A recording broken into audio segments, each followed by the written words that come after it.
They interrupted the human mid-sentence. It was not supposed to be possible. Not here. Not in the grand convocation chamber of the Galactic Council, where even silence was regulated, measured, and taxed like a resource too precious for disorder. The chamber itself floated in controlled orbit above the capital world of Elisara Prime, suspended between engineered gravity wells and ancient crystalline pylons that hummed with the recorded memories of 1,000 civilizations. Every word spoken here was translated in real time across 97 dialect matrices, filtered through diplomacy protocols refined over 12 millennia of interstellar governance. And yet, someone dared to interrupt a human.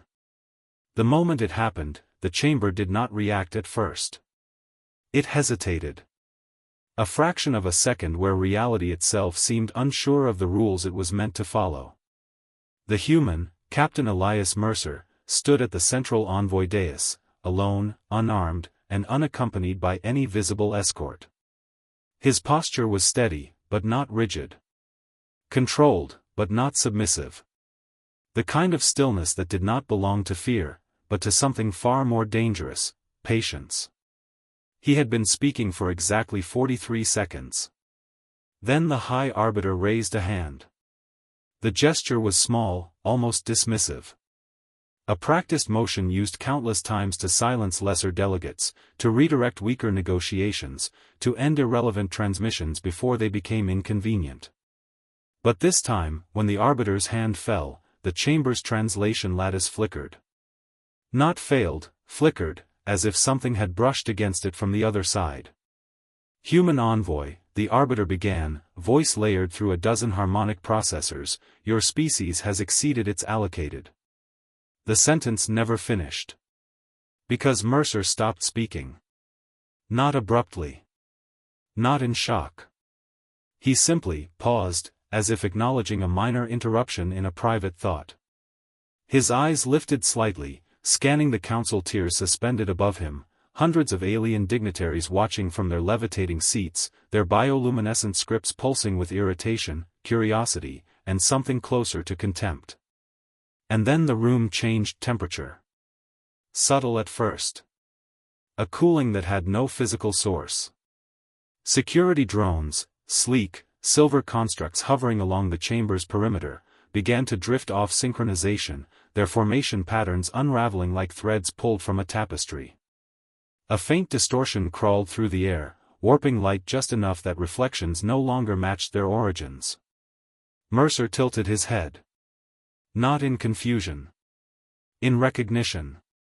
As if he had been waiting for this exact moment, not for diplomacy to succeed, but for it to fail in the precise way it just had. Behind him, the human translation interface emitted a single, soft warning tone. Then it went silent. Every species in the chamber understood, instinctively, that silence should have meant peace. But instead, it felt like the breath before impact. Because interrupting a delegate was one thing. Interrupting a human, mid-sentence, in a chamber built on the assumption that humanity was still learning how to be heard. That was something the galaxy had never prepared for. And somewhere deep within the Council's ancient systems, buried beneath layers of law and memory and arrogance, something long dormant began to register a change in status. Not a threat. Not yet. Just a realization forming too late to stop what came next. The chamber of the Galactic Council was not built, it was assembled from memory, layer upon layer of extinct civilizations trying to preserve the illusion that they had ever been in control. Suspended above Elisara Prime like a second, artificial moon, the structure drifted in silent orbit within a lattice of gravitational stabilizers older than most current member species. From the outside, it looked serene, an elegant ring of light and crystalline architecture reflecting distant suns like a crown forged for gods. But inside, it was something far more precise. A machine disguised as a parliament. A place where war was not declared, it was voted into existence. Delegates from across the galaxy filled the tiers in concentric elevation, each species arranged according to an ancient hierarchy no one admitted to still following, but everyone obeyed. Bioluminescent beings pulsed in shifting colors of impatience.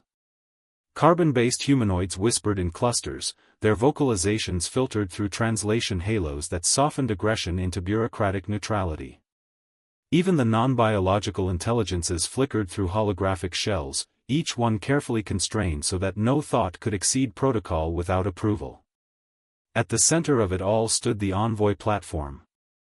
And on it stood humanity. Captain Elias Mercer looked small in comparison to the vast architecture surrounding him. The chamber had not been designed for humans, nothing in the galaxy ever truly was, but adjustments had been made. Temporary gravity normalization. Atmospheric oxygen enrichment. Visual scaling accommodations that subtly reminded every observer that humanity was still classified as emergent, non-critical civilization tier. His uniform bore the scars of transit through contested hyperspace corridors, scorched seams, faded insignias, and microfractures in the adaptive fabric that pulsed faintly like restrained lightning beneath the surface. He had traveled for 17 standard months through systems that no longer officially existed on Council maps. Systems that humanity had been told to forget. But Mercer had not come to forget. He came to deliver Earth's final proposal for shared defense corridors, routes through fractured space where pirate coalitions and collapsing star nations had begun to choke interstellar trade. A last attempt at cooperation in a galaxy that was quietly losing its ability to cooperate at all. Yet as he stood there, he could feel it, the weight of the chamber's attention was not curiosity. It was judgment already decided, merely waiting for procedural confirmation. Above him, the High Arbiter's dais glowed with cold geometric authority. 12 elevated seats formed a halo of jurisdiction, each occupied by representatives of founding council species. Their presence alone was enough to destabilize lesser governments. Entire wars had ended simply because these beings entered orbit. And still, they watched him like a delay in their schedule. Mercer inhaled slowly. The air tasted processed, over-filtered, stripped of anything organic enough to remind him of Earth. He could almost imagine, beneath it, the scent of oceans he had never seen but still remembered through stories, salt, wind, rain unregulated by atmospheric compliance laws. His mission was simple. Speak. Present data. Wait for acknowledgement. But simplicity had never survived contact with the Council. Somewhere deep within the chamber's structure, ancient communication relays hummed as they prepared to translate his words into acceptable formats. Thousands of filters stood between his voice and their understanding, linguistic, cultural, psychological. Humanity was not expected to influence the Council. Only to comply with interpretation. Mercer's eyes lifted slightly, scanning the vast audience of alien minds suspended in judgment. He knew what they saw. A late arrival. A minor species. A negotiable inconvenience. And yet. He began to speak. And the galaxy leaned in, not realizing it had ALR whispers spread through the Galactic Council like a slow biological contagion, silent at first, then unstoppable once it found purchase. It began in the lower tiers. A Krelian delegate tilted their segmented head, antennae twitching in subtle agitation. This presentation is inefficient, they transmitted privately, though the channel was never truly private inside the chamber. Nearby, a Valen strategist responded with a pulse of light across their dermal interface. Humans always overestimate procedural patience. The sentiment rippled outward, translated and retranslated, softened for diplomacy but sharpened in meaning. Above them, in the rotating observation rings, elder species watched with practiced indifference. They had seen hundreds of emerging civilizations arrive with ambition, urgency, and the same predictable misunderstanding. That presence alone granted importance. But something about this human was off. Captain Elias Mercer stood at the Envoy platform, continuing his address. His voice, carried through the chamber's omnidirectional translation lattice, should have sounded neutral, flattened into bureaucratic clarity. Instead, something in the system struggled. A faint distortion crawled through the audio output, like the galaxy itself resisting interpretation. He did not read from a projection slate. He did not request acknowledgement. He spoke as if the chamber were already listening. And that, more than anything, unsettled them. At the arbiter's dais, the High Arbiter shifted ever so slightly. It was not a gesture of discomfort. Arbiters did not experience discomfort. It was recalibration. The human speech patterns were deviating from acceptable diplomatic cadence. Too direct. Too linear. Lacking the expected ritual pauses that signaled submission to hierarchy. A junior council administrator transmitted a private advisory stream, recommend intervention. Human envoy exceeding rhetorical autonomy thresholds. Approval cascaded downward in seconds. The council did not act emotionally. It acted procedurally. That was its greatest pride, and its most dangerous illusion. The arbiter raised a hand.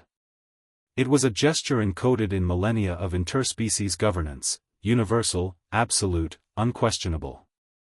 A single motion that could halt treaties, redirect wars, erase entire negotiations from record.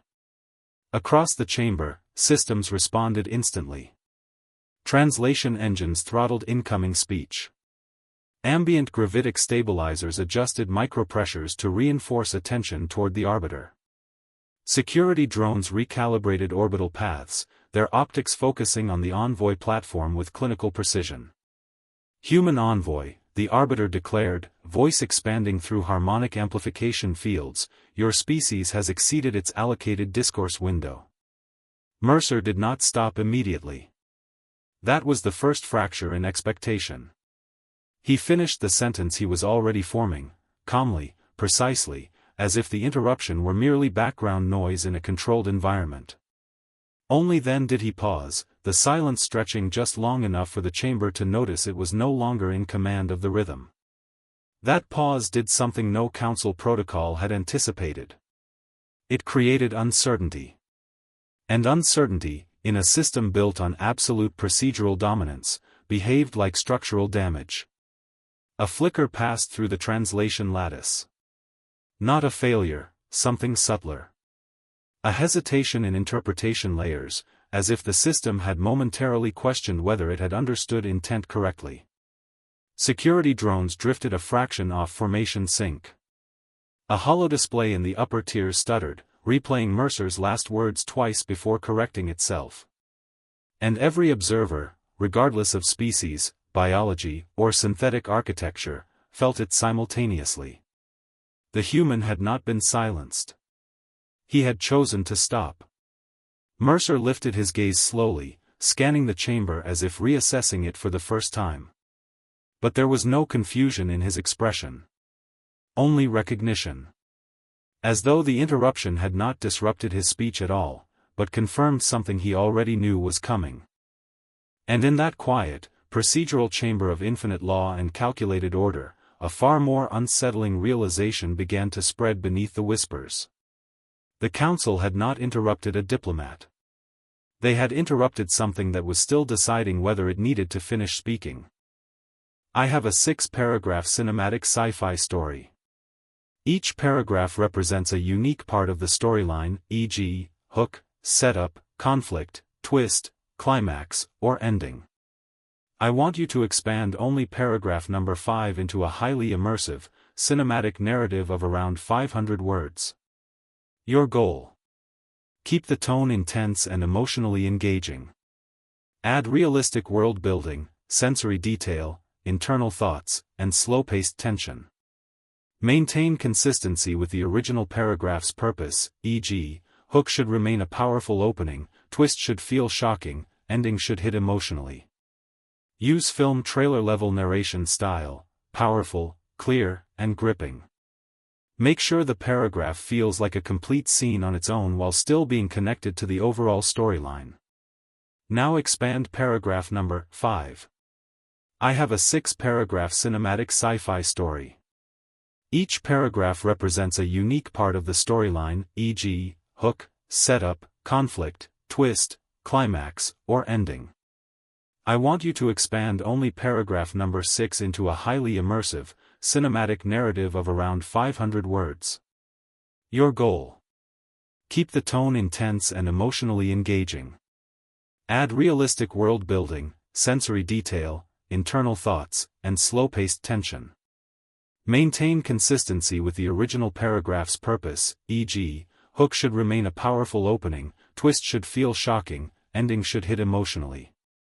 Use film trailer-level narration style, powerful, clear, and gripping.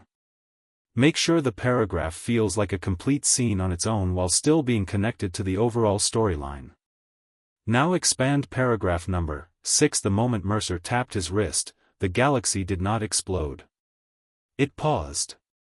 Not metaphorically. Not emotionally. Physically, quantifiably, systems across thousands of star systems entered a synchronized state of forced recalibration. Council fleets hanging in orbit over contested worlds flickered as their command lattices abruptly re-evaluated ownership hierarchies. Entire defense grids, built over centuries of interspecies compromise, blinked once, and then obeyed something they had never been programmed to recognize as authority. Humanity did not fire a shot. There were no war declarations. No ritualistic council vote. No final emergency summits. Just a single input, quiet, almost absent-minded, made by a man standing alone in a chamber that believed it governed the rules of existence. And then the rules stopped agreeing with the council. Inside the convocation chamber, the change arrived like gravity shifting direction. Security drones, once loyal extensions of council enforcement doctrine, stuttered mid-air. Their optics glowed red for half a heartbeat, then shifted to a deep, unfamiliar blue-white as internal authentication chains collapsed. One by one, they reoriented, not toward Mercer, not toward the Arbiter, but toward new command origins that did not exist in any council registry. A low vibration spread through the chamber floor. Not sound. Structure. The crystalline supports beneath the elevated tiers began to hum with redistributed energy flow. Power that had been carefully balanced across diplomatic systems for stability was being silently rerouted, like a river changing course while its banks still believed they were in control. Above, holographic displays froze. Then updated. Then froze again. Each iteration removing more council insignias and replacing them with unfamiliar sigils, human origin cryptographic markers embedded so deeply in universal transit protocols that even the oldest species had stopped noticing them centuries ago. The High Arbiter finally lowered their hand. Not in command. In confusion. "What is this?" the Arbiter demanded, voice sharpening as auxiliary translation systems began stripping emotional modulation filters. For the first time, their authority did not echo. It fractured. Mercer did not move from the envoy platform. He simply observed. Not the council. The reaction. Because this was never about conquest. It was about confirmation. A soft chime echoed through every active council communication channel simultaneously. Not an alert. Not a warning. A handshake response. A signal confirming successful authorization across dormant frameworks the Council had assumed were symbolic remnants of early interstellar cooperation treaties. Except they were not symbolic. They were executable. Across the galaxy, systems long believed to be neutral, navigation relays, trade coordination grids, deep space hazard monitors, flipped their allegiance states in quiet succession. Fleet captains received updates they could not override. Defensive formations realigned without requesting consent. Entire sectors entered human-authenticated coordination mode, as if they had always been waiting for this exact moment to justify their existence. On Elisara Prime, planetary governors watched their emergency channels light up with impossible data. Council authority was no longer highest tier. It had been reclassified. Inside the chamber, Mercer finally spoke again. No anger. No triumph. Only certainty. "You keep calling us late," he said softly, "like we arrived after the story ended." A pause. Outside the chamber, distant orbital structures began to shift, not attacking, not retreating, but reorganizing into geometries that matched no known Council military doctrine. "We were never late," Mercer continued. Another tap of his wrist. And somewhere across the galactic map, systems responded like an awakening neural network remembering it had always been conscious. You were just the part of the system that forgot it wasn't in charge. The Council fleets outside the chamber did not fire. They waited. Because every command they attempted to issue now returned the same result. Authority, reassigned, the alarms did not stop. They simply faded. Not because they were silenced, but because there was nothing left for them to report. Inside the grand convocation chamber of the Galactic Council, reality had been stripped of its familiar hierarchy. The glowing tiers of alien delegates, once arranged like a living diagram of galactic dominance, now hung in uneasy stillness, their systems locked in a state of forced comprehension. Every species, every intelligence, every synthetic mind was receiving the same message across every channel, every protocol layer, every emergency frequency. Operational control, human origin authority confirmed. Captain Elias Mercer stood where he had always stood, center of the Envoy platform, alone, unchanged. But everything around him had changed. The High Arbiter attempted to speak again, but the chamber no longer prioritized their signal. Their voice passed through translation systems that now treated Council authority as historical input rather than active command. The words dissolved halfway through transmission, reduced to fragmented sound that no longer held structural weight. For the first time in recorded Council history, silence did not mean submission. It meant irrelevance. Outside the chamber, the orbital rings of Elisara Prime shifted slowly, like a vast machine remembering a different blueprint. Defense platforms reoriented themselves away from planetary control grids. Not toward destruction. Not toward defense. Toward alignment. As if the entire infrastructure of the galaxy had been waiting for a correction it never knew it required. Inside the chamber, Mercer finally turned. Not sharply. Not dramatically. Like a man who had finished reading a message everyone else had only just begun to understand. His eyes moved across the assembly, thousands of lives, minds, and civilizations frozen in procedural disbelief. Some were furious. Some were terrified. Some were already trying to rationalize what was happening into something survivable. None of them could. Because this was not war. War required two sides that still recognized each other as equals in the same rule set. This was system redefinition. A soft vibration passed through the Envoy platform beneath Mercer's feet. The last remnants of Council command architecture attempted one final override sequence, emergency dissolution of human-linked protocols. It triggered instantly. And failed instantly. Not resisted. Not countered. Simply rejected. As if the galaxy itself no longer accepted the concept of undoing what had already been accepted as truth. Mercer exhaled once. Slow. Controlled. Final. You built your empire on the idea, he said, voice carrying effortlessly now through every active channel, no longer filtered, no longer translated, no longer interpreted, just understood, that silence meant weakness. A pause. Somewhere in the chamber, a junior Council species attempted to kneel. Their physiology did not allow it, but the instinct remained. You interrupted a human, Mercer continued, because you believed interruption was control. His gaze lifted slightly. Beyond the chamber. Beyond the Council. Beyond the galaxy as it had been governed. But you were never the one speaking. A final shift rippled through the network. Across 1,000 star systems, dormant human origin frameworks completed their full activation cycle, not as weapons, not as fleets, but as infrastructure awareness. Trade routes rebalanced.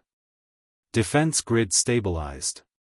Communication lanes rewrote themselves into patterns that removed Council exclusivity entirely. The Galactic Council did not fall. It was not destroyed. It was reclassified out of necessity. Inside the chamber, the High Arbiter stood motionless now, their authority reduced to historical notation, their rank still visible, but no longer meaningful. Mercer looked at them one last time. No hatred. No triumph. Only closure. "We didn't come to replace you," he said quietly. A final silence filled the chamber, this time, not imposed. "Accepted. We came to stop pretending you were necessary for the galaxy to function." And then, across the stars, humanity's system stabilized into a new equilibrium, quiet, watchful, and finally uninterrupted.